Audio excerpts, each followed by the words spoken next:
raadiyoo sagalee walabummaa Oromiyaatti. Raadiyoon sagalee walabummaa Oromiyaa karaa marsariitii independent oromiyaa.org torbanitti yeroo lama kan isiniif dhiyaatu amma jalqaba. Raadiyoon sagalee walabummaa Oromiyaa akeeka qabsoo kan saba Oromoo bilisaaf biyya Oromoo walab sirna dimokiraasii faqaan bulu deebisanii gadi dhaabuuf godhamu deeggara. Akeeka qabsoo kana babal'isuufis hojjeta. Birmadummaan Oromoo dafqa dhiigaaf lafee ilmaan Oromoon dhugooma jedhee amana. Dhaggeeffattoota isaas wareegama qaalii kanaaf kakaasuuf carraaqa. Kun raadiyoo sagalee walabummaa Oromiyaati.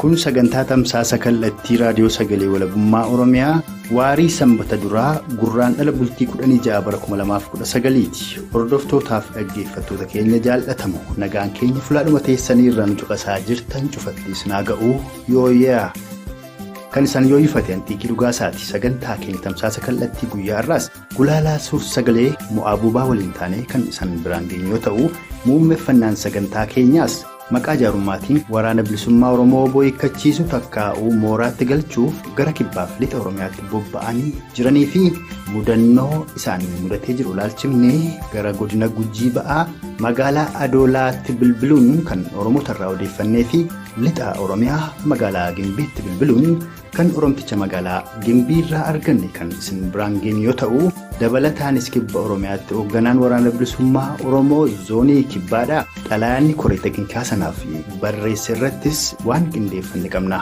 Turtiin keessa naga dhumaatti nu faana haa ta'u dursa kan isiniif dhiyaatu kibba Oromiyaatti kan Oromticha magaalaa Adoolaarraa odeeffanneedha itti dhiyaadha.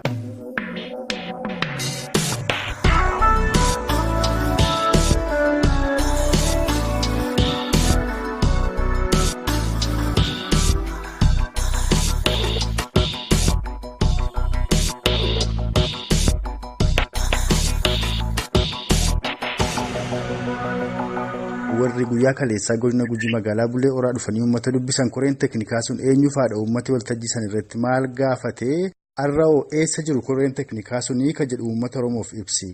Koreen yeroo jalqabaa godina dhufanii godinarraa immoo guyyaa boqonnaa jalqabanii aanaa keessa deemanii hin dubbisanii uummata jedhaaru ammas warri gara aanaa seenee uummata dubbisaaru malee qaama waraana adda bilisummaa Oromoo namni dubbisee hin jiru. Kaleessa eessatti dubbisan uummata? Adoola dubbisanii ka'anii gara nageelle deemanii warri bulee horaalleen akkasuma warri bulee horaa yeroo dhufe haalli isaa ittiin pirogiraamii jalqabanii xiqqoo nama jibbisiisa. Mee akkamitti jalqaban? Yeroo dhufanii sagantaa isaanii jalqabanu tokkoffaa wanni warri raawwateeyyuu warra abbootii Gadaafi jaarolee yeroo eebbisaadhanuuni warra WBO shana jedhan tana abaaraa jedhanii akka maanguddoo isaa abaartuuf sagantaa warraatu achirraan jalqabame. Hayyee maal jedhe maanguddoon eebbaaf waamaman san duuba?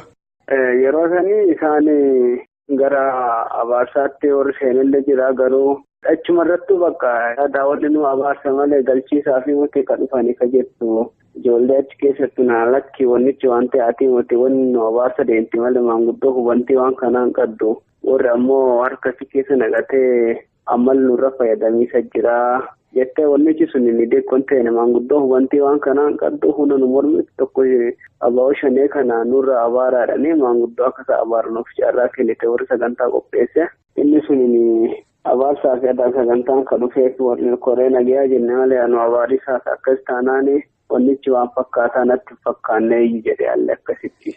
Mee magaalaa Bulee Oraatti Koreen Teekiniikaa dhufte sun eenyu faadha? Ka magaalaa Adoolaatti immoo uummata dubbise eenyu faadha? Maqaa adda baaftee ka beektu?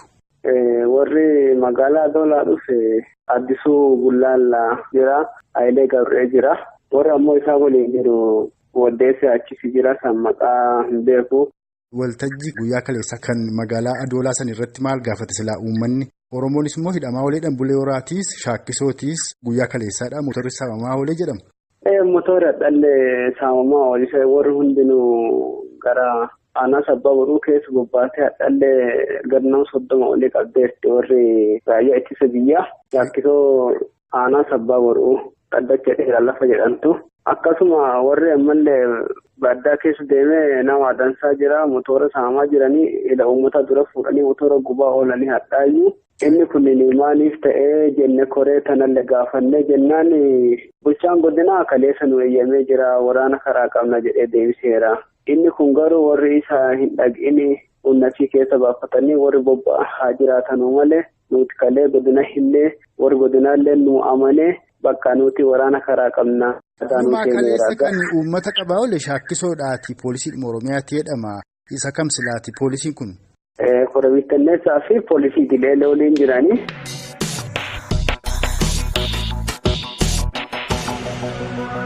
Egaan maqaa araaraatiin bobbaan jaarolee fi koreen teekiniikaa waraana bilisummaa Oromoo hiikkachiisuu takkaa'uu Mooraatti galchuudhaa fi gara godina Gujii ba'aa fi lixaa akkasumas godina Booranaatti taasisaa jiran. Akkuma amma Oromticha Gujii irraa dhageessan kana guyyaa kaleessaa magaalaa Adoolaa keessatti uummata Oromoo dubbisuu fi achuma magaalaa Adoolaa buluu yeroo dhuma isaan achi jiranitti ammoo Oromoonni magaalaa Adoolaa shaakkisoo fi hanaa sabbaa boruu keessaas qabamaa fi hidhamaa akka turan ta'uu dabalataanis mootorsaayikiliin uummataa gubachaa fi saamamaa turuudha.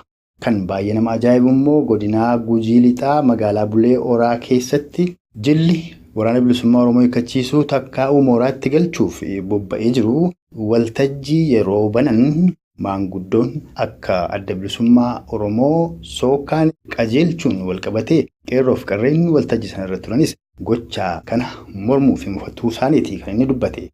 Bobbaan godhamaa jirus godina Gujiif ba'aaf lixaa qofa osoo hin taane gara godina Booranaatti kan bobba'e obbo Jawaar Maammadis guyyaa kaleessaa magaalaa Yaaballoo keessa kan bule ta'uusaati. Meeqa kanatti aansuudhaan immoo gara lixaa Oromiyaatti bilbilee kan Oromticha magaalaa Gimbiirraa adeemsa Koreen araaraa yookaan teekiniikaadhaa waraana bilisummaa Oromoo hiikkachiisuu takkaa'uu Mooraatti galchuu fi deemaa jiranii fi marii isaan magaalaa Gimbiitti Oromoota magaalaa Gimbii waliin taasisan ilaalchifne kan odeeffanne isin dhageessifna ammas nu faana tura. Guyyaa kaleessaa dhufanii uummata mariisuudhaan magaalaa Gimbiidha kan isaan bulan jarri kan dhufan tokko kalaa garabaadha. Abbaa gadaa sanbatoo akkasumas dubartoonnis kan duukaa dhufan ni jiru jechuudha. Dhufanii teteela giraandii taphataniiti kan isaan bulan iddoo sanatti uummata mariisuuf yaalanii turan. Uummati gaaffiin gaafate uummati Oromootu mana hidhaatti namaa jiru akkamittiin araarri kun taa'aa. Gaaffii uummanni gaafateef deebi'atanii deebisan har'a eessa oolan koreen teekiniikaa kun? Uummati kan inni gaafate tokko deeggartoota adda bilisummaa Oromoo jedhamanii uummatitu hidhamaa jiru mana hidhaatti guuramaa jiru akkasumas immoo utuu ijoolleen qeerroon keenya ajjeefamaa jiru akkamittiin waa'ee araaraa kana dubbattu yaada jedhamudha kan gaaffiin gaafatame.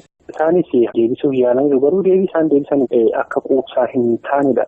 Akkuma beekamu ittaanaan ajajaa waraanaa mootummaa Itoophiyaaf adda bilisummaa wajjin araara gochaa jiru tokkollee hin qabnu kan jedhu kan inni dubbatu. Gaaffii akkasiin immoo isaan gaafatanii yeroo kana uummataa fi mootummaa akkasumas immoo uummataaf adda bilisummaa gidduu goree kan hojjetaa Abbootii Gadaafi nuun warra bakka bu'oota waan ta'eef kanaaf shakkii tokkollee hin qabaatin yaada jedhamudha kan isaan uummataaf kennaa turanii jechuudha. Isa booda immoo obbo Baqqalaan Garbaa abbaa gadaa sanbatoo kunis naannoo isaaf kennametti hiramanii fi akka uummata mariisisaa jiranidha jechuudha. Iddoo isaaniif kenname sababii jiruuf jechuudha. Garuu uummati guutummaatti wanti amma mootummaan kun hojjechaa jiru wanta hin taane sababii ta'eef akkamittiin araara kana geggeessina jettanii adeemaa jirtu jechuudhaaniti irra deddeebiidhaan kan isaan gaafataa jiran jechuudha. Keessumaa wanti nama gaddisiisu balaa yaadataa kan jedhamu sabboona magaalaa Gimbii fi abbaa qabeenyaa kan ta'e mana isaatu sakattaa jiranii mucaan barataan kutaa 11 kan ta'e naannoo buufata fayyaa kan jiraatu guyyaa gaddaa rasaasaan rukutame irratti immoo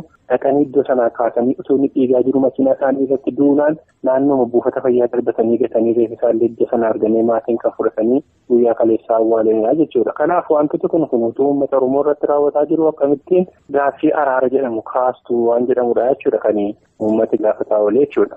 Ulfaa dhumee qabxii tokkoon kaasa innis maali? Obbo Baqqalaa fi Obbo Jawaar Maammadii rakkoo keessan barreetuu mootummaaf dhiyeessinee furreedhanii gara lixa Oromiyaa baatii 2 dura dhufanii uummata mariisisanii warri isaan mariisisanii waltajjii sana irratti Oromoonni jajjaboon gaaffiilee kaasanii fi yaada dhiyeessan Abbootiin gadaa soonafin hayyoonni barsiisonni yuunivarsiitii fi kolleejjiidhaa kan magaalaa Dambidolloo, Mandii, Naqamtee, Gimbii, Najjoo osoo hin hafin funaanamaniitu yeroo ammaatti mana hidhaatti dararamaa jiru. Sadas immoo boboqalaan fa'aa maaliif hidhamu kan jedhu dubbatanii hin beekan obbo Jawaar Mohaammed dabalatee jechuudha. Kanaan dura akkasittiin uummata Oromoo jajjaboo haasofsiisanii funaansiisaniiru dhimma isaanis hin dubbanne. Maal amaneeti Oromoon ammas kan inni dabalee gaaffii gaafatu obbo Baqqalaa fi Koree Teekiniikaa dhimma Oromoota kanaan dura sababa isaaniitti hidhamanii wanti kee jira waltajjii sanarratti atoo maal jetta jara kanarraa amantaa akkamii qabda? Yeroo darbe Baqqalaa fi Jawaar yeroo dhufanii uummata galma magaalaa Gimbii keessatti haasofsiisanii waltajjii sanarratti illee ani ammaadheera. Fakkeenyaaf ammallee kanan kaasuu barbaadu abbaa qabeenyaa Balaa Yaadataa kan jedhamu sun maqaan koo Balaa Yaadataadha. Maqaan qeerroon naa moggaase immoo abbaa hora jechuudhaaniti galmi guutummaan illee akka rukutee warroottan akka kanatti gaaffii gaggaafatan tokkoon isaanii amma mana isaanii kan hin jirre inni kaan Zuwaayitti hidhamee jira, inni kaan Adaamaatti hidhamee jira, inni kaan immoo iddoo biraatti geeffamee dararamaa jira jechuudha. Kanaaf guutummaatti amantummaa isaaniirraa akka hin qabne uummatis immoo yaada kana keessa akka baraa jirudha jechuudha. Maaliif yaadni kun harka ODP yookaan immoo harka mootummaa kanaatiin uummata kana qabachuu barbaadu jechuudha. Yookaan immoo adda bilisummaa Oromoo fidanii gara mootummaatti geessisanii kanaan booddee tarkaanfii hin barbaachifne irratti fudhachuu barbaadu jechuudha. Kanaaf wanti kun shira mootummaanii jara kanatti dhimma bahuudhaan xaxaa jirutti fakkaata malee guutummaatti akka qeerroo magaalaa Gimbiitti amantummaa irraa hin qabu saalamaadha yookaan immoo abbootii gadaa dhufanii yaada kana kennaa jiran jechuudha. Kara keessoo wanti nuun dhagaa jirru hojiittiin kan isaanii ittitiidhaan mari'atan maal tokko WBO tuunni galaa jiru karaa irratti eenyee rukunnaadha. Lama erginni mooraa galee jedhi mooraa keessatti rukunnaadha. Sadii immoo akkuma mootummaan jedhe mooraa keessatti eegamuudha.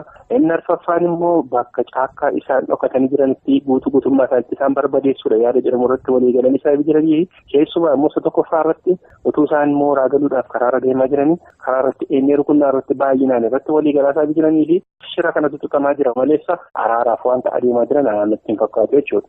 Erga gaafa labsiimti araaraa sulli magaalaa Ambootti rafsameeti WBO'n dhukaasa dhaabee jala jaraas goraa ture haa ta'u malee adamoon WBO irrattis uummata Oromoo irratti itti fufee jira. Kanaaf egaa utuudhuma maanguddoonni yookaan koreen kun bilisayyuu ta'anii kan sanayyuu cabse mootummaadha. Kanaaf egaa Oromoonis kanarraa waan guddoo barateera jennee abdanna. Ati mee dhaamsa attamii qabda akka waliigalaatti gabaabsi? Dhaamsi mootummaan amma irra jiru kun biyya bushaa yookaan immoo nan geggeessa yoo jedhe tokko Oromiyaa keessaa guutummaatti waraana isaa fudhatee deemuudha. Akkasumas adda bilisummaa Oromoo deeggartanii jechuudhaan abbootii hidhaniiru, dargaggoota hidhaniiru, dubartoota hidhaniiru, shamarran hidhaniiru. Kanaaf warroota mana hidhaatti dararaa jiran kana guutummaatti akka isaan baasanidha. Akkasumas immoo addi bilisummaa Oromoo biyya isaa keessatti bilisummaadhaan akka uummata isaa wajjin jiraatudha. Uummata Oromoo yommuu kan bakka bu'u WBO'dha maleessa eenyullee akka hin taanedha jechuudha. Kana dhaamsa koo yeroo hundumaa uummata Oromoo bal'aanis immoo kana beekuu qaba jechuudha. Tole egaa yaada keef guddoo galatoomna horii buli. Kunis fayyaa ta'a horaa bula.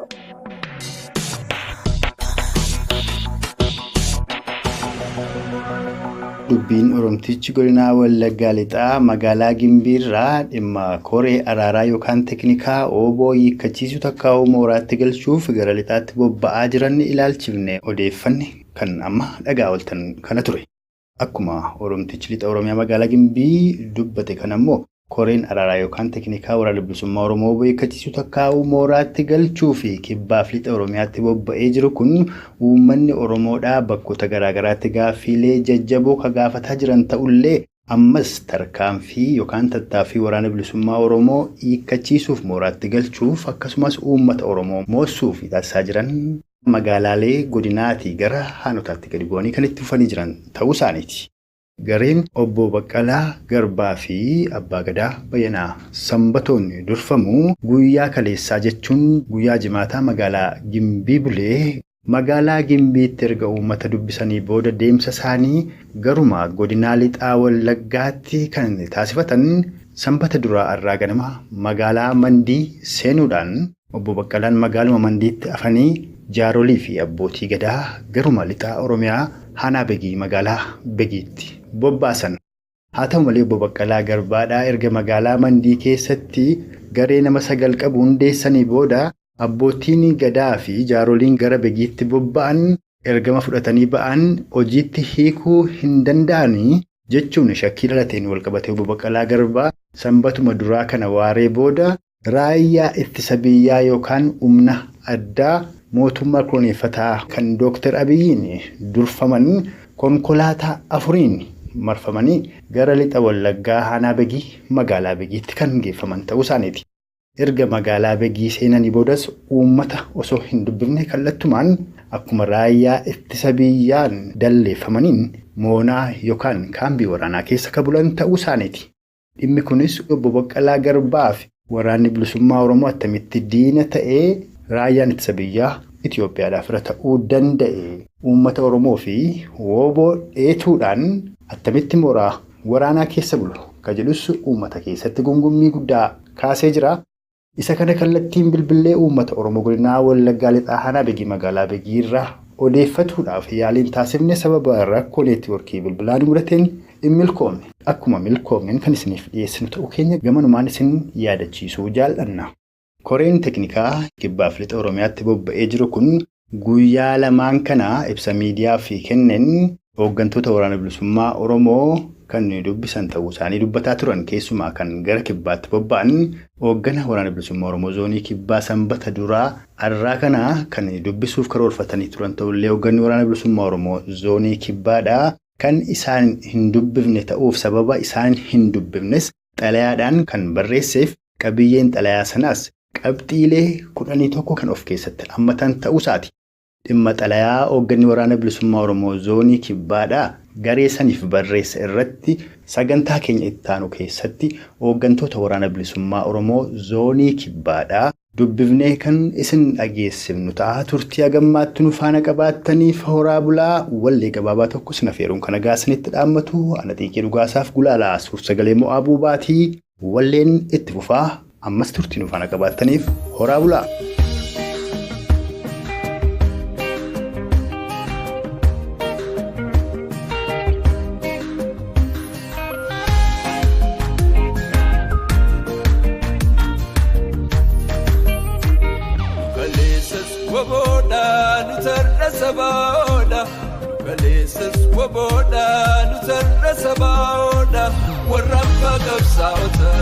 Warra kaayyooti jechee warra summiitti nyaatee warra qabsoo itijee warra abbaa qabsaa'ota warra kaayyooti jechee warra summiitti nyaatee warra qabsoo itijee.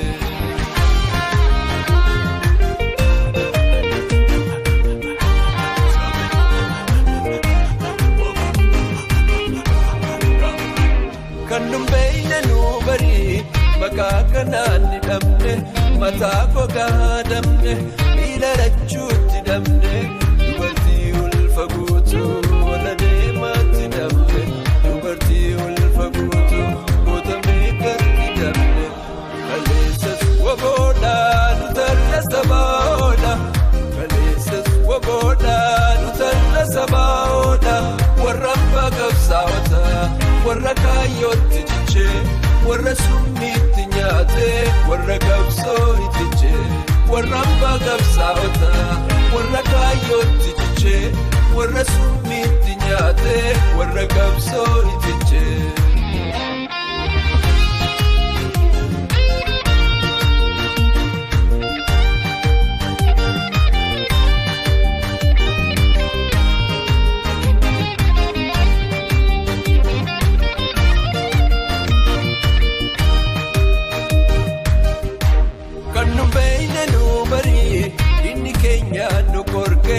Oromummaan nu yakke afaan nu cancalanii aadaa keenya doomsanii alagaa bijuun takka jaarraaf nu gabroomsanii alagaa bijuun takka jaarraaf nu gabroomsanii kaleessas woboodhaa warra diinan gabbarre kaleessas woboodhaa warra gabrummaa didee kaleessas woboodhaa walabummaa Oromiyaaf kan bilisummaa barbaade kaleessas woboodhaa warra tuttuqaan feene kaleessas woboodhaa warra sammuun walabaa kaleessas woboodhaa warra leenca daggalaa hidhannootu irraa tolaa warra soonsa daggalaa hidhannootu irraa tolaa kaleessas woboodhaa nu tarra sabaoodhaa.